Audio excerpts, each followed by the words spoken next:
حاضر ہیں ہم، حاضر ہیں حاضر ہیں حاضر ہیں ہم، حاضر ہیں حاضر ہیں حاضر ہیں ہم، حاضر ہیں حاضر ہیں حاضر ہیں ہم۔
خطبہ حجۃ الوداع سے اقتباس۔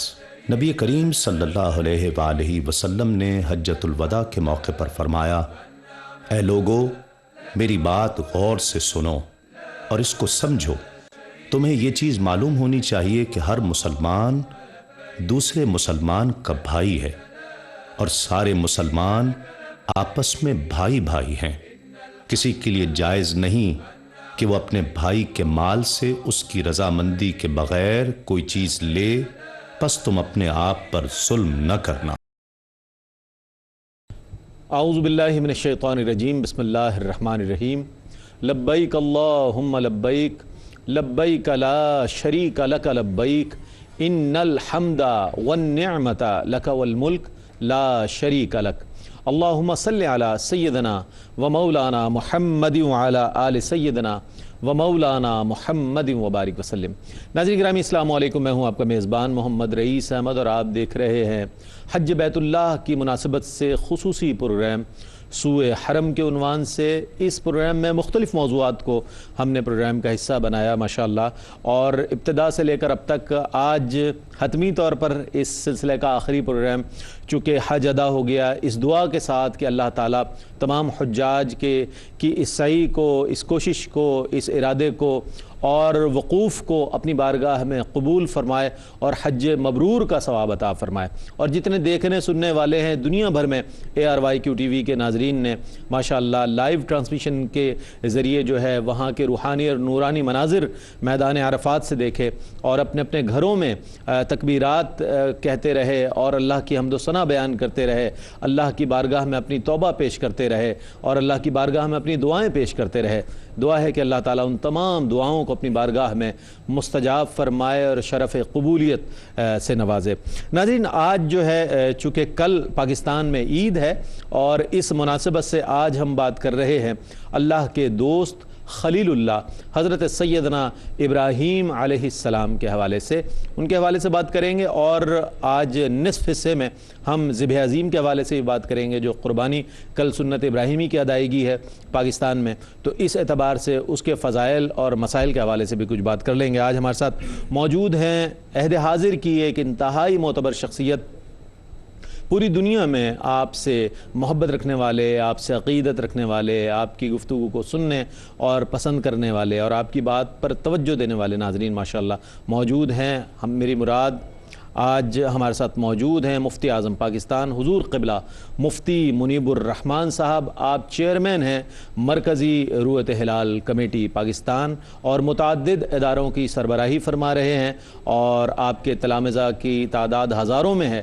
کہ جو علم دین کی روشنی پاکستان اور پاکستان سے باہر پھیلا رہے ہیں۔ مفتی صاحب ہمارے ساتھ موجود ہیں۔ مفتی صاحب السلام علیکم۔ وعلیکم السلام ورحمۃ اللہ۔ اور آپ کے ساتھ تشریف فرما ہے ممتاز و معروف شخصیت، ممتاز و معروف محقق، عہد حاضر کی وہ شخصیت کہ جو ماشاءاللہ علم دین کے حوالے سے، عصری علوم کے حوالے سے بہت معتبر شخصیت ہیں ماشاءاللہ، اور کراچی میٹرک بورڈ اور میرپور خاص میٹرک بورڈ کے چیئرمین، اور اس کے علاوہ متعدد اداروں کی سربراہی فرما رہے ہیں آپ، اور شعبہ تعلیم کے حوالے سے پاکستان میں ایک بہت معتبر نام پروفیسر انوار احمد زئی صاحب ہمارے ساتھ موجود ہیں۔ سر السلام علیکم۔ وعلیکم السلام ورحمۃ اللہ۔ مجھ سے میں پوچھنا چاہوں گا خلیل اللہ حضرت ابراہیم علیہ السلام کے نسب مبارک کے حوالے سے کچھ ارشاد فرمائیے۔ بسم اللہ الرحمن الرحیم، الحمد للہ حمدا کثیرا طیبا واسعا مبارکا، الصلاة والسلام علی رسول اللہ صلاة دائما ابدا وعلی آلہ وصحبہ اجمعین۔ حضرت ابراہیم علیہ السلام مرکز الملل ہیں، کیا کہنا ہے؟ تمام الہامی مذاہب اور ملتوں کا نقطۂ اتصال ہیں، سینٹر پوائنٹ ہیں، واہ، اور پورا دائرہ ان کے گرد گھومتا ہے۔ کیا بات۔ اسی لیے اللہ عز و جل نے فرمایا وَكَانَ إِبْرَاهِيمُ أُمَّةً قَانِتًا، ابراہیم خود بنفس ہی اور اپنی ذات میں ایک پوری اطاعت گزار امت تھے۔ کیا کہنا ہے؟ سبحان اللہ۔ آپ کی مرکزیت کا عالم یہ ہے کہ یہودی بھی اپنے آپ کو آپ کی طرف منسوب کرتے، نصرانی بھی کرتے، مشرک بھی کرتے تھے، تو اللہ عز و جل نے فرمایا کہ ما کان ابراہیم یہودیا ولا نصرانیا وما کان من المشرکین، ابراہیم نہ یہودی تھے، نہ نصرانی تھے، نہ مشرک تھے، تمام اس کے کو رد بیچ کر میں دیا۔ فرمایا کہ وَكَانَ حَنِيفًا مُسْلِمًا، سبحان اللہ۔ وہ تمام باطل ادیان سے مجتنب ہو کر، اجتناب کر کے، ہٹ کر کے دین حق اسلام پر قائم رہنے والے تھے۔ لہذا اگر ان کے ساتھ کسی کی نسبت سچی ہے تو مسلمانوں کی ہے۔ پھر فرمایا کہ ان اول الناس بابراہیم وہذا النبی والذین اتبعوہ وہذا النبی والذین آمنوا، کہ ابراہیم علیہ السلام کے ساتھ ادعائے نسبت تو بہت لوگ کرتے ہیں، لیکن نسبت نظریاتی قرابت کے سب سے زیادہ حقدار وہ ہیں کہ جنہوں نے ان کی پیروی کی، اور یہ نبی آخر الزمان ختمی مرتبت سیدنا محمد الرسول اللہ صلی اللہ علیہ وسلم اور اہل ایمان ہیں۔ آپ نسبی اعتبار سے حضرت سام بن نوح کی اولاد میں ہیں۔ قرآن مجید میں کہا گیا ہے کہ قال ابراہیم لأبیہ آزر، جب ابراہیم نے اپنے باپ آزر سے کہا، اور آزر کے بارے میں یہ کہا جاتا ہے کہ وہ بت خانے کے انچارج تھے، یا اس کے پروہت تھے، یا پجاری تھے، یا بت ساز تھے۔ تو علماء نے کہا ہے کہ جو ان کا نسب بیان کیا گیا ہے ابراہیم بن طارخ بیان کیا گیا ہے، اور زبور میں بھی آپ کا نسب یہی ہے۔ لہذا آزر کو جو آپ کا باپ کہا گیا تو یہ عرفی باپ ہے، کیونکہ حدیث میں بھی ہے کہ العم سن و ابی، کہ چچا باپ کے قائم مقام ہوتا ہے۔ اور ہماری اردو جو ثقافت، اس میں بھی تایا کو بڑے ابو کہتے ہیں اور چچا کہتے ہیں، تو اس لیے علماء نے کہا کہ قرآن کی حکمت یہی ہے کہ اب کہا ہے، والد نہیں کہا، کیونکہ والد وہ ہوتا ہے کہ جس کے ہاں وہ جنم لیتا ہے۔ تو والد کا اطلاق جو ہے وہ والد حقیقی پر ہی ہو سکتا ہے، اب کا اطلاق والد پر بھی ہوتا ہے اور مجازن اوروں پر بھی ہوتا ہے۔ اور علماء نے اس پر بحث کرتے ہوئے یہ بات کہی ہے کہ اللہ عز و جل نے فرمایا کہ حضور نے فرمایا کہ ما زال انقل من الاصلاب الطاہرین الی الارحام الطاہرات، حضرت آدم و حوا اور پھر آگے حضرت ابراہیم و حاجرہ علیہم السلام سے چلتے چلتے فرمایا کہ میرا نسب اور میرا نور پاک پشتوں سے پاک رحموں کی طرف منتقل ہوتا رہا، اور اس میں جتنے رشتے ہیں آبا و اجداد کے نکاح سے قائم ہوئے، کوئی ناجائز رشتہ نہیں تھا۔ اور پھر قرآن نے فرمایا کہ انما المشرکون نجس، مشرک ناپاک ہیں، اور ایک نجاست ظاہری ہوتی ہے جیسے لباس پر، بدن پر کوئی پلیدی اور نجاست ناپاکی لگ جائے، ایک معنوی ہوتی ہے، اور شرک نجاست معنوی ہے۔ تو آپ کا جو نسب طیب و طاہر ہے وہ معنوی نجاست سے آلودہ نہیں ہو سکتا، اور آپ کے نسب میں جتنے بھی آتے ہیں آدم علیہ السلام تک وہ سب موحد تھے، یا تو دین اسلام پر، اپنے عہد کے دین پر قائم تھے، یا دین فطرت کے ماننے والے تھے، کوئی مشرک آپ کے نسب میں نہیں آ سکتا۔ اس لیے علماء نے آپ کا والد جو ہے حضرت طارق کو قرار دیا۔ اچھا سر، آپ کی جانب آتے ہیں، فرمائیے گا کچھ علامہ اقبال نے فرمایا کہ عقل ہے محو تماشائے لب بام ابھی، بے خطر کود پڑا آتش نمرود میں عشق۔ تو یہ وہی واقعہ ہے جس کو نظم کی صورت میں علامہ اقبال نے شعر کی صورت میں دیا ہمیں۔ یہ فرمائیے گا کہ ایک ظالم بادشاہ کے سامنے کلمہ حق کو بلند کرنا، پھر قوم کے ناروا سلوک کو برداشت کرنا، ہجرت تک کا ایک مرحلہ طے کرنا، اس حوالے سے آپ کی استقامت کی جو عظیم مثالیں ہیں میں چاہوں گا اس پر کچھ روشنی ڈالیے گا۔ بسم اللہ الرحمن الرحیم۔ جناب مفتی منیب الرحمن صاحب قبلہ دام برکاتہ العالیہ کی اس قدر خوبصورت گفتگو کے بعد جو چیزیں میرے ذہن میں آپ ہی کے کلام سے ابھرتی ہیں وہ میں نظر کرنا چاہتا ہوں آپ کے سوال کے تناظر میں۔ کیا کہیں؟ ان میں سے ایک چیز تو بنیادی یہ ہے کہ آزر کا لغوی مطلب بھی بت ساز ہے، اس لیے نام کوئی ہو کام کے اعتبار سے بھی بت ساز کہا گیا ہے، تاریخ میں یہ حوالے بھی ملتے ہیں۔ جی ہاں، تو ایک بات تو یہ بھی ہے، اور دوسری بات یہ ہے جس طرح آپ نے کہا ظالم حکمراں، تو یہ نمرود ابن کنان ہے، اور آپ کی پیدائش 2400 قبل مسیح کے اطراف کی ہے۔ یہ شخص جو تھا وہ اس اعتبار سے بھی ظالم تھا کہ جب اسی کے کچھ جادوگروں نے اور مستقبل بین کے اعتبار سے جو تھے انہوں نے جب یہ پیش گوئی کی کہ ایک بچہ ہے جو تمہاری بادشاہت کے مقابل اور تمہارے نظریے کے مقابل آئے گا، تو اس نے ایک ایسا حکم جاری کیا جو جبر کی انتہا پر محمول کیا جا سکتا ہے اور جو ناقابل عمل ہے۔ اس نے ازواج کو الگ الگ کرنے کا حکم دیا، اس سے بڑا ظلم نسل کشی کا ہو نہیں سکتا۔ دوسری بات یہ بھی آپ نے کی، اس نے کہا کہ اس کے بعد جو ابھی ہو گئے ہیں انہیں ختم کر دیا جائے۔ اللہ رب العزت کی حکمت یہ ہے کہ آپ موجود رہیں، اور موجود رہنے کے بعد وہ کام جو کہ انہی کے لوگوں نے کہا تھا کہ کریں گے وہ آپ نے کیا۔ لیکن جب آپ ہم چل رہے ہیں کیا وقفے کی طرف؟ نہیں آپ فرمائیے۔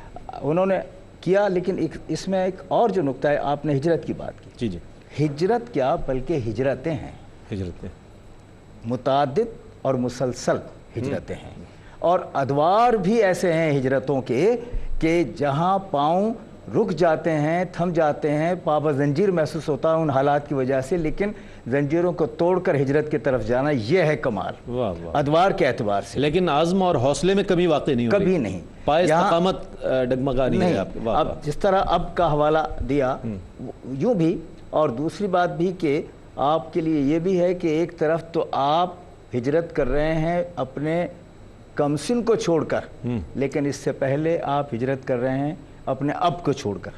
میں وہی اصطلاح استعمال کر رہا ہوں جو حضرت نے استعمال کی ہے۔ تو انہیں چھوڑنا، عزیزوں کو چھوڑنا، اور اعزاء کو مطلب رشتہ داروں کو چھوڑنا، اور پھر ہم خیال لوگوں میں بات کرنا آسان ہوتا ہے، مخالفین میں بے حد مشکل ہے وہ کر کے۔ یہاں سے جب وہ چلیں تو یہ بھی ہے، سب کو معلوم ہے کہ حضرت لوط سے علیہ السلام سے آپ کا جو تعلق تھا، اور ہاران ان کے والد تھے، یعنی یہ چچا زاد تھے ان کے، حضرت ابراہیم علیہ السلام کے، تو یہ تھے، اور حضرت سارہ تھیں، ہاجرہ اس وقت نہیں تھیں، ٹھیک ہے، اور اس کے بعد یہاں سے چل دیے. تو اب یہ تو پہلی ہجرت تھی، لیکن اس کے بعد پھر جو دوسری ہجرت ہوئی اور حکم ہوا کہ اب ہاجرہ ہیں اور ان کی اولاد ہے، اور وہاں سے تو ہم مزید انشاءاللہ آگے بات کریں گے. ناظرین ایک مختصر سا وقفہ ہے، وقفے کے بعد حاضر ہوں گے. تو یہ جو ہجرتوں کا ذکر فرمایا سر نے، اس پر بات کریں گے کہ ایک بے آب و گیا مقام پر آپ نے اپنی زوجہ اور اپنے اس معصوم بچے کو چھوڑا، تو اس میں جو حکمت پوشیدہ اور وہ مقام آج پوری دنیا میں مرکز نظر ہے ملت اسلامیہ کے لیے، اور لوگ جان و دل سے اس مقام سے محبت رکھتے ہیں، عقیدت رکھتے ہیں. ایک مختصر سا وقفہ ہے، وقفے کے بعد حاضر ہوں گے، ہمارے ساتھ رہیے گا.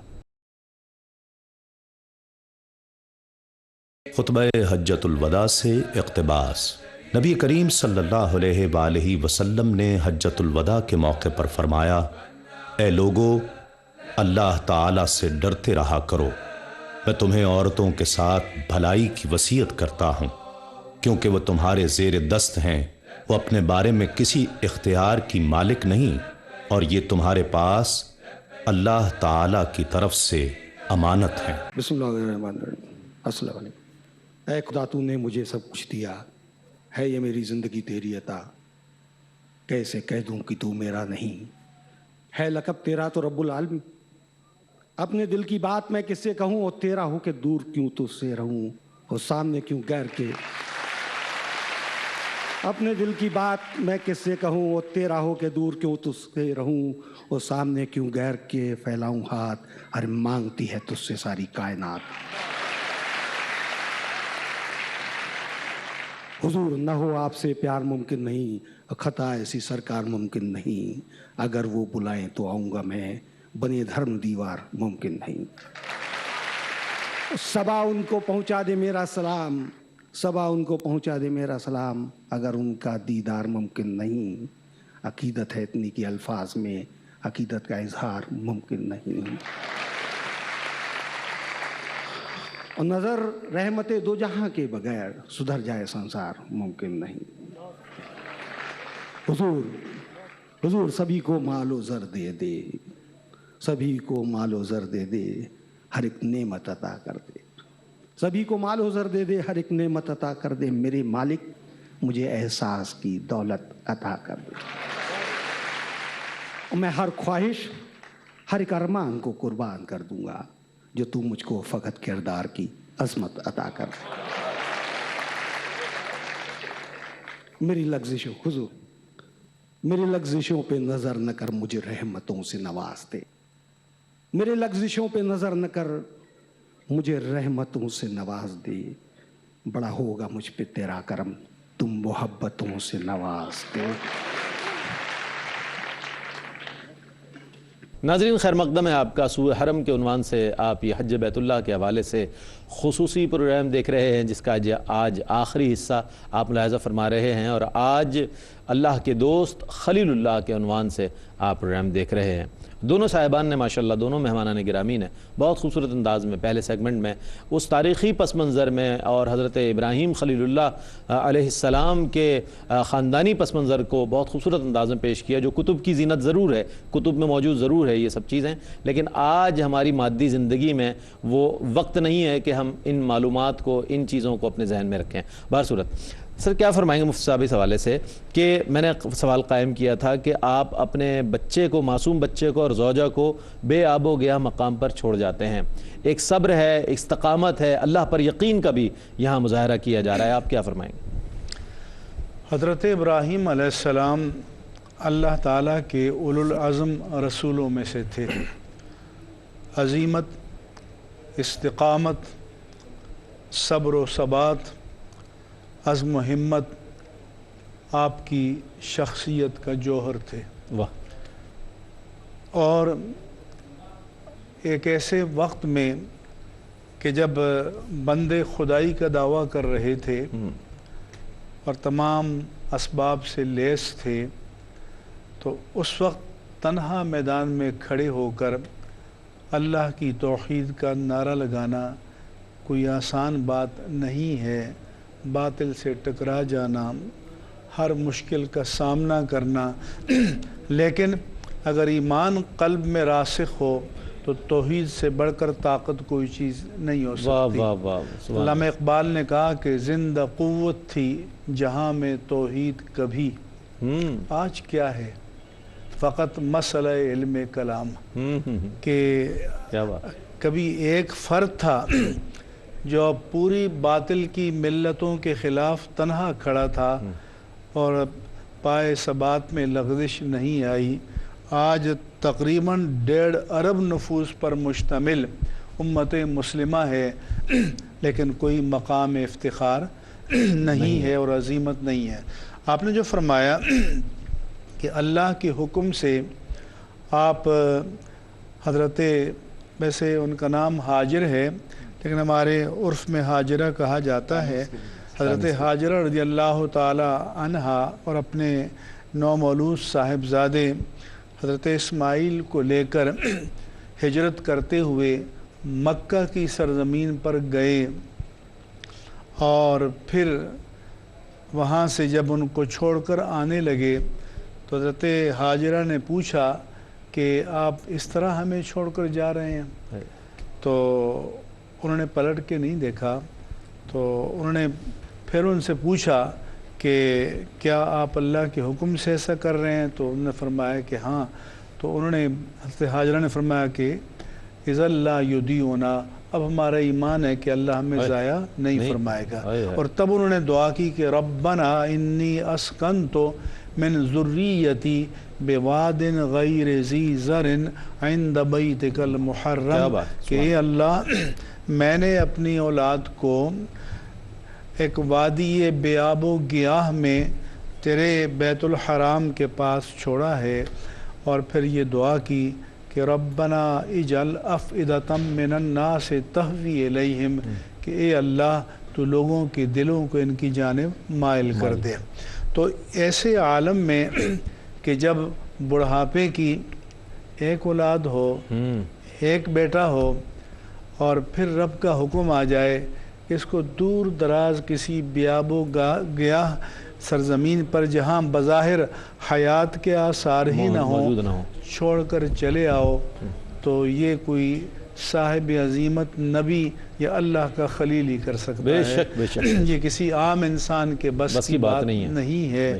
اور پھر آگے ان کی جو پرورش کے مراحل ہیں وہ ظاہر ہے کہ تفصیل طلب ہیں، اور بعض اشارات قرآن مجید میں موجود ہیں، پھر تفاصیل سیرت و تاریخ کی کتابوں میں موجود ہیں۔ یقین سر کیا فرمائیں گے اس حوالے سے کہ ایک بہت عظیم کام یعنی کہ کعبۃ اللہ کی تعمیر، اب حضرت سیدنا ابراہیم علیہ السلام اور حضرت سیدنا اسماعیل علیہ السلام جو ہے وہ اس کی تعمیر فرما رہے ہیں، ایک تو یہ مرحلہ ہے۔ دوسرا حضرت ابراہیم علیہ السلام یہ کہ اپنے عزیز ترین بیٹے کو، یعنی کہ جو منت و مرادوں کے بعد جیسے کوئی چیز حاصل کی جاتی ہے اس کے بعد وہ اللہ کی راہ میں قربان کرنے کا مرحلہ جو ہے، یہ جو ایک صبر کا اور اللہ کے حکم کی تعمیل کا یہ جو درجہ ہے، میں چاہوں گا اس حوالے سے کچھ فرمائیے گا۔ آج ہمارے ہاں ذرا سی تکلیف آ جاتی ہے تو ہم تو صبر کا دامن تو پہلے ہی چھوڑ دیتے ہیں، پھر سمجھتے یہ ہیں کہ جیسا کہ انوری نے کہا کہ ہر بلائے کزاسما آید خانہ انوری کجا باشد، مجھے ڈھونڈتی ہوئی مشکلیں آ رہی ہیں۔